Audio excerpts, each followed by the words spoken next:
boa tarde. A conscientização sobre o transtorno do espectro autista vem ganhando mais visibilidade nos últimos anos. Ainda assim, a dificuldade para o diagnóstico precoce e o acesso às terapias são as principais barreiras enfrentadas pelas pessoas com autismo. É o que revela um estudo piloto realizado no Distrito Federal, o Mapa Autismo Brasil. Eu sou Rafaela Vivas e na edição de hoje vamos repercutir os números, falar sobre as estratégias para mudar esse cenário, direitos e garantias previstos em lei. E você confere ainda. Presidente do Supremo, ministro Luiz Roberto Barroso, determina que governo federal regulamente o poder de polícia da FUNAI. Plenário do STF deve retomar hoje o julgamento do recurso que discute se o porte de drogas para consumo próprio pode ou não ser considerado crime. E ainda, Conselho Nacional de Justiça lança campanha A Justiça por Todas Elas, em homenagem ao Mês da Mulher.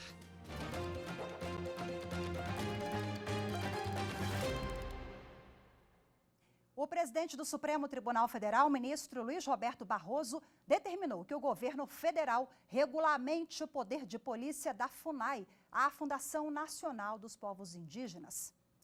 Essa decisão foi durante a análise de uma ação que obrigou a União a expulsar os invasores de 7 terras indígenas. Quem traz as informações para a gente agora ao vivo é a repórter Evne Araújo. Olá, Evne, muito boa tarde para você. Oi, Rafaela, boa tarde. Bom, além do poder de polícia, a FUNAI, o ministro Luiz Roberto Barroso determinou que o governo federal garanta condições materiais e treinamento para a atuação da fundação nas terras indígenas. O prazo para a regulamentação dado por Barroso é de 180 dias. A decisão prevê ainda que bens irregulares apreendidos na região sejam confiscados, que o gado de fazendeiros ilegais retirados dos territórios sejam abatidos e a carne distribuída para indígenas e também para instituições públicas da região, como escolas. O ministro também homologou o novo plano de expulsão de invasores da terra Yanomami e determinou que o governo apresente novos planos para a retirada de outros invasores em outros territórios. Rafaela. Ok, Evne, muito obrigada mais uma vez pelas informações. O Supremo Tribunal Federal condenou mais 15 pessoas envolvidas nos atos antidemocráticos de 8 de janeiro de 2023. Anderson Arcoverde tem as informações. Os ministros analisaram as ações penais no plenário virtual. A maioria acompanhou o voto do relator, ministro Alexandre de Moraes, no sentido de que, ao pedir intervenção militar, o grupo tinha a intenção de derrubar o governo democraticamente eleito em 2022. O ministro constatou ainda que, entre as provas apresentadas pela Procuradoria-Geral da República, algumas são explícitas, produzidas pelos próprios envolvidos, como mensagens, fotos e vídeos publicados nas redes sociais. Os acusados foram condenados a penas que variam de 14 a 17 anos de prisão pelos crimes de associação criminosa armada, abolição violenta do Estado Democrático de Direito, tentativa de golpe de Estado, dano qualificado e deterioração de patrimônio tombado. Eles também terão de participar do rateio de indenização por danos morais coletivos no valor de R$30 milhões. Os ministros também rejeitaram embargos de declaração e mantiveram a condenação de outros 17 acusados. Ao todo, o STF já condenou 116 pessoas por envolvimento nos atos antidemocráticos. E o ministro do STF, Nunes Marques, negou um pedido para libertar todos os presos pelos atos antidemocráticos do dia 8 de janeiro. Ele seguiu o entendimento da Suprema Corte de que não é possível conceder habeas corpus que contrarie a decisão de um outro ministro do Supremo. O pedido foi apresentado pelo Instituto Nacional Brasileiro de Desenvolvimento Humano Sustentável, que também solicitou que as ações fossem para a Justiça Federal. O ministro não chegou a analisar o mérito da questão, ou seja, se as prisões são justas ou não. Com a autorização da Justiça, a Polícia Federal, em conjunto com a Receita Federal, fez uma operação em Mato Grosso para desarticular um grupo criminoso que utilizava casas lotéricas para lavagem de dinheiro nos municípios de Várzea Grande, Pontes e Lacerda e Vila Bela da Santíssima Trindade. As informações com Rocine Gomes. Foram cumpridos 10 mandados de busca e apreensão expedidos pela 5ª Vara Federal de Mato Grosso e o bloqueio de bens no valor de 106 milhões de reais. No município de Pontes e Lacerda, a polícia apreendeu 96 mil reais em dinheiro. As investigações apontam o uso de casas lotéricas para mascarar a origem ilícita do lucro obtido em atividades criminosas. Entre os investigados pelos depósitos ilegais, tem alvos de operações anteriores da Polícia Federal, como a que investigou a prática do chamado mensalinho por integrantes da Assembleia Legislativa do Estado e a que coibiu a distribuição de drogas na região de fronteira com a Bolívia. Foram identificadas práticas que visavam dificultar o rastreamento do dinheiro pelas autoridades competentes, além do depósito de milhões de reais em espécie por pessoas que não possuem capacidade financeira de realizar essas movimentações. As investigações apontam que a origem desse dinheiro provém da corrupção e também do tráfico internacional de drogas. O material apreendido pela polícia vai ser analisado para identificar todos os crimes praticados e outras pessoas envolvidas. O Ministério Público denunciou 13 pessoas pela rebelião no Presídio de Segurança Máxima Antônio Amaro, em Rio Branco, no Acre, que terminou com 5 mortos e 3 decapitados. Entre os denunciados estão Rogério da Silva Mendonça e Deibson Cabral Nascimento, transferidos em setembro do ano passado para o Presídio Federal de Mossoró, no Rio Grande do Norte. Os dois são os que fugiram do Presídio de Segurança Máxima no dia 14 de fevereiro e ainda não foram encontrados. A seguir, os direitos das pessoas com autismo. Estudo feito no Distrito Federal aponta que a maioria das famílias usam o plano de saúde para fazer todos ou parte do tratamento. Os detalhes em instantes, voltamos já.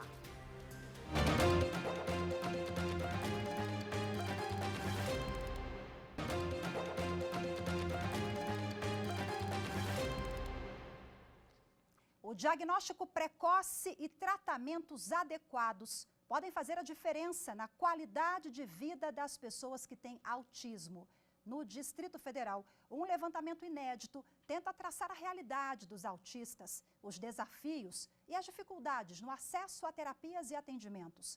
A repórter Evne Araújo conta o que os números revelam. Pedro foi diagnosticado com um transtorno do espectro autista aos 2 anos de idade. Débora, a mãe dele, conta que fez uma verdadeira peregrinação até conseguir atendimento especializado para o filho na rede pública de saúde. Eles falavam que era falta de estímulo. Eu falava, gente, eu estimulo meu filho o tempo todo. Uma pessoa vai lá e atende meu filho 5 minutos de consulta e fala que é falta de estímulo. Isso é o cúmulo, não aceito. E foi muito difícil porque eles não queriam encaminhar cedo, porque eles falaram que não tinha como fechar laudo, sendo que fazendo os testes tem como fechar laudo antes de 2 anos, sim. E aí, depois de 2 anos, nós conseguimos o tão esperado laudo, né? Hoje, aos 7 anos, o menino faz diversas terapias para ajudar no desenvolvimento dele. Uma delas é a musicoterapia. O tratamento, segundo Débora, tem sido fundamental para ajudá-lo na comunicação com a família, já que Pedro ainda não fala. Ele canta lindamente e ele não cantava antes, agora ele canta em inglês, em português e a forma de eu conversar com ele está sendo com a música. Pedro faz parte dos 54% da população autista do Distrito Federal que tiveram diagnóstico precoce, até os 4 anos de idade. A informação é do Mapa Autismo Brasil, um levantamento inédito que traça a realidade sociodemográfica das pessoas que vivem com o transtorno. O primeiro recorte da pesquisa nacional foi feito na capital do país. O Mapa Autismo Brasil colheu 1.699 respostas de pessoas autistas adultas ou dos familiares deles. Em 77% dos casos, o diagnóstico foi feito na rede particular. No acesso às terapias, o estudo mostra que 67% das famílias usam o plano de saúde para fazer todos ou parte dos tratamentos. A pesquisadora e musicoterapeuta Ana Carolina Stenkoff explica a importância das terapias no desenvolvimento de pessoas diagnosticadas com autismo. Quanto mais terapia, mais desenvolvimento e mais oportunidades para essa pessoa ter autonomia e ter uma vida funcional.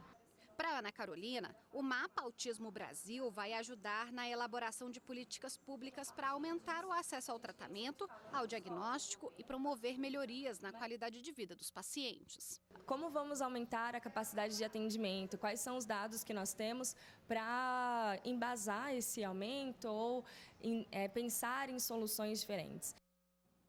Bom, e agora para a gente avançar sobre outras questões, sobre os direitos das pessoas com autismo, ao meu lado aqui no estúdio da TV Justiça, a presidente da Comissão de Defesa dos Direitos da Pessoa com Autismo da OAB-DF, doutora Flávia Amaral. Seja muito bem-vinda. Boa tarde para a senhora. Obrigada. É uma enorme alegria estar aqui, Rafaela, com você, com toda a sua equipe, para tratar de um assunto tão importante.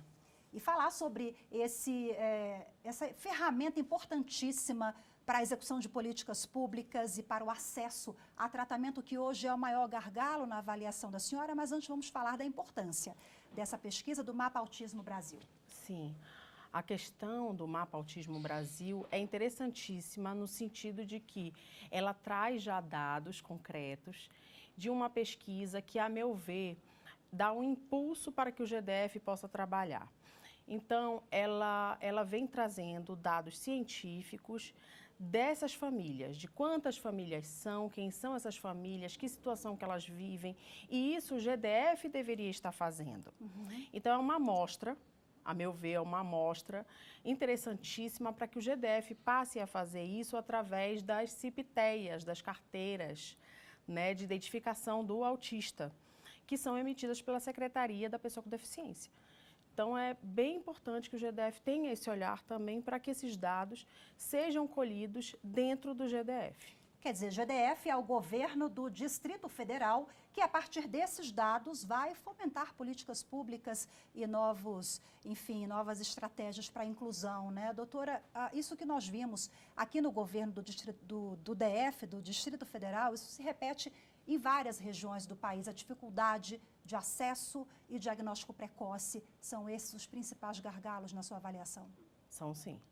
Porque as famílias que têm condições de pagar um bom tratamento, elas vão fazer. Já sai caro, porque você tem tratamentos caros, que muitas vezes o plano não cobre, e medicamentos caros.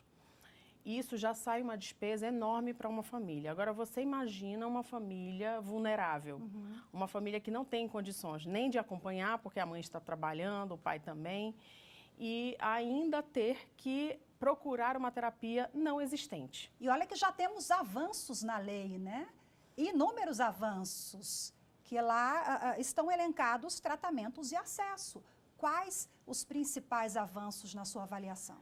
Eu acho que a Lei Berenice Piana, ela deu uma grande alavancada no autismo, ela deu visibilidade, ela trouxe uma série de questões que fez borbulhar e vir à tona as questões autistas. No entanto, em muitos momentos, ela não é obedecida e essas famílias precisam judicializar. Então, quando ela equipara o autista à pessoa com deficiência, não significa que o autista seja a pessoa com deficiência, porque existe o autista que é deficiente, que tem deficiência intelectual, e o autista que não tem deficiência intelectual. Mas quando ela equipara, ela consegue trazer com que esse autista tenha os direitos do Estatuto da Pessoa com Deficiência e de diversas outras leis que atendem a pessoa com deficiência. Então, isso fez ampliar esse olhar para direitos e garantias para essas famílias. No entanto, o que eu vejo é que a judicialização ainda está muito grande, porque em muitos critérios a lei não é obedecida. Ou seja, a judicialização existe não por falta de legislação sobre o tema, e sim efetividade, esse é o ponto? Efetividade, exatamente, Rafaela. Não só efetividade, mas políticas públicas. Você precisa ter ambientes nos espaços públicos. Hoje as famílias dão preferência para parques, para lugares em que a criança possa se movimentar, mas nos espaços privados você tem uma dificuldade enorme com o autista, porque você não tem um espaço sensorial que possa acolher esses autistas. Então, acaba que há essa falha também. Então, a gente tem que correr atrás de cobrança de políticas públicas também, não só da cobrança de políticas públicas, mas também fazer com que a iniciativa privada se manifeste, porque essas pessoas são consumidoras. Essas mães querem estar nos lugares, então você precisa acolher essas pessoas, que votam também. Como é que vem sendo a atuação de vocês no âmbito aqui da OAB-DF na defesa dos direitos e garantias dessas pessoas? A gente está trabalhando bastante, Rafaela, na comissão, no sentido de que a gente faça essa cobrança de políticas públicas, mas a cobrança de políticas públicas, ela precisa vir com lei. Então, nós precisamos construir políticas públicas através de uma lei ou através de um órgão específico que atenda autismo, porque, como eu lhe disse, a cada 36 nascidos, um é autista. Então, você precisa olhar com mais cuidado para essa comunidade. E, para isso, você precisa ter a comunicação da Secretaria de Saúde, da Secretaria da Educação, saber de onde sai o orçamento, para onde vai. Então, tudo isso é uma construção que também é baseada em dados científicos, como o MAB está fazendo esse trabalho, o GDF poderia fazer. E aí você traz essa construção para aí sim você poder oferecer essas políticas públicas. E para além dessa questão também, alertar a sociedade, chamar atenção, né, para que tenha empatia. Empatia, consciência. As pessoas precisam entender como os autistas, e eu vou colocar aqui no plural, funcionam, né? E cada autista é de um jeito. Então, alguns vão ter sensibilidade de som, outros de outras questões. Então, para isso, todas as pessoas, a sociedade precisa ter mais consciência e preparada para recebê-los. Perfeito, fica a reflexão aí para a gente terminar a entrevista. Muito obrigada pela sua participação, doutora Flávia. Eu que agradeço, Rafaela, foi um prazer. Até mais, boa tarde. Até mais. A seguir, plenário do Supremo Tribunal Federal retoma o julgamento do recurso que discute se o porte de drogas para consumo próprio pode ou não ser considerado crime. Os detalhes em instantes, voltamos já.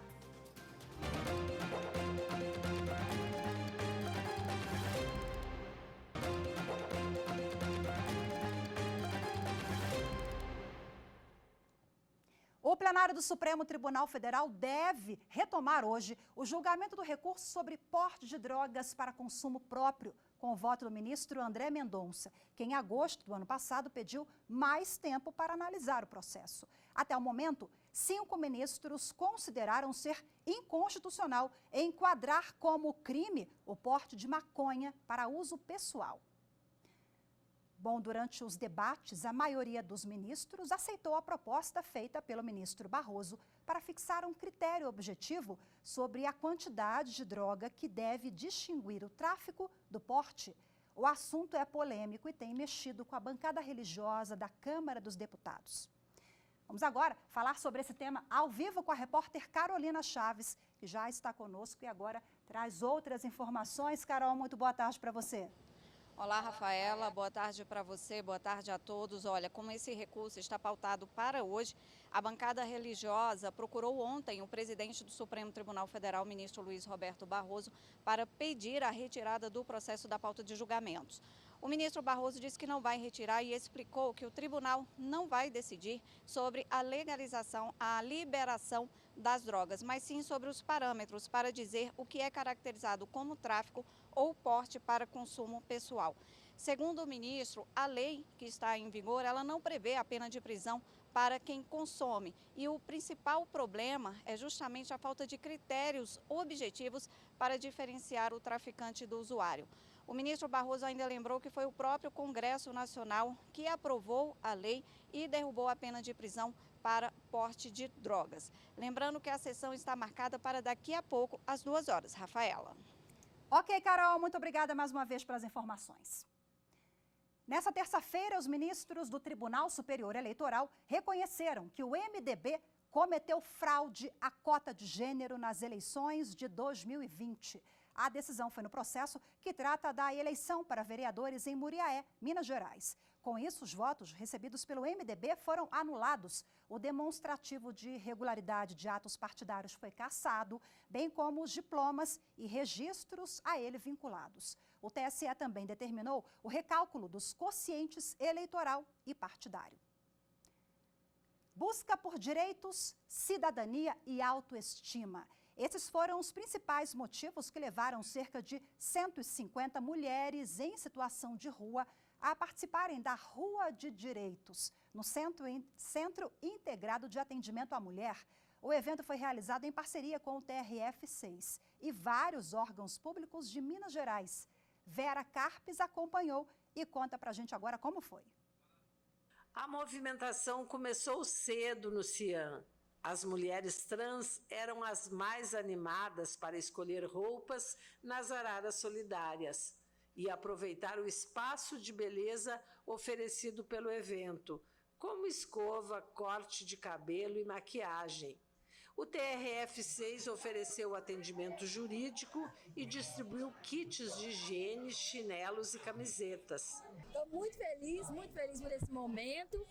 E eu fui sorteada, vou fazer um curso de maquiagem agora à tarde, vou me introduzir toda, estou muito feliz, vou ganhar roupa, kit de higiene pessoal já ganhei, fiz o meu título de eleitor, transferi meu título de eleitor para cá, né? Já sou de BH, então é só felicidade.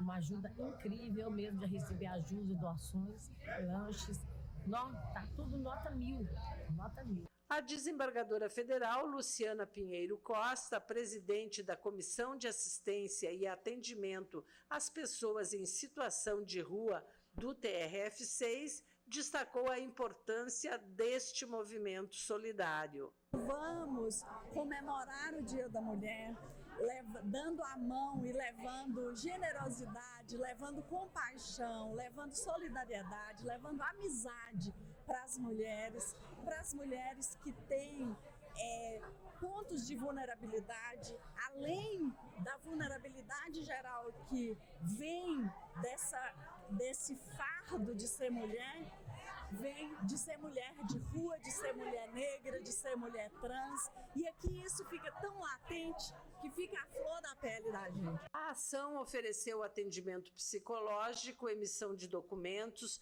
orientações sobre benefícios previdenciários. Também foi possível realizar perícias médicas com uma equipe do Centro de Reconhecimento de Paternidade. O resgate da cidadania foi comemorado com música da cantora trans Súria Travessúria. Pensa não cala, transfóbicos não passarão, machistas não passarão, racistas não passarão, quem passa pano não passa não. O Conselho Nacional de Justiça lançou a campanha A Justiça por Todas Elas, em alusão ao mês da mulher. O objetivo é destacar o papel do Poder Judiciário para diferentes demandas das mulheres no país. Quem acompanhou foi o repórter Pablo Lemos. O lançamento da campanha A Justiça por Todas Elas foi marcado pela inauguração da mostra fotográfica Mulheres do CNJ. A exposição homenageia todas as conselheiras e corregedoras à frente do Conselho Nacional de Justiça, além de outras mulheres que ajudam a contar a história deste importante órgão do Poder Judiciário. A abertura foi feita pelo presidente do STF e do CNJ, ministro Luiz Roberto Barroso. Parte do que nós estamos pretendendo fazer aqui é resgatar a importância da participação e do papel das mulheres. No corpo de servidores do CNJ, 49% são mulheres, o que é um número muito expressivo. E nos cargos de gestão nós temos 44% de mulheres e entre os estagiários 60% são mulheres. No Conselho, aproximadamente 30%. Portanto, acho que nós estamos derrotando um pouco uma estatística negativa que sempre marcou a história do Brasil. A conselheira Renata Gil destacou a atuação do CNJ para elaborar a Resolução 540, que prevê julgamentos com perspectiva de gênero. Se nós pensássemos há 5 anos atrás, usar a palavra perspectiva de gênero era um palavrão. Eu não conseguia nem expressar, né, esse conceito quando eu presidi a AMB, de tanta discriminação, de tanta resistência que a gente tinha. E agora a gente já fala sobre isso, a gente já aplica nesse conselho as diretrizes que foram traçadas aqui. O CNJ também lançou uma cartilha e uma página na internet sobre a campanha. Juntas, elas reúnem ações do CNJ que podem auxiliar e tirar dúvidas de mulheres em todas as fases, da infância à maioridade. Ainda contém orientações sobre como agir em casos de assédio. O combate à violência de gênero pelo CNJ atende a um dos objetivos de desenvolvimento sustentável da Agenda 2030 da Organização das Nações Unidas. Ao lançar a campanha, o presidente do CNJ, ministro Luiz Roberto Barroso, reforçou o papel da Lei Maria da Penha para a proteção de mulheres vítimas de violência, mas acrescentou que é fundamental uma mudança de cultura da sociedade por meio de projetos de conscientização. Atualmente tramitam na Justiça brasileira mais de 1 milhão de processos relacionados à violência doméstica e quase 10 mil relativos a casos de feminicídio. Hoje ficamos por aqui. Boa tarde, até amanhã. Tchau.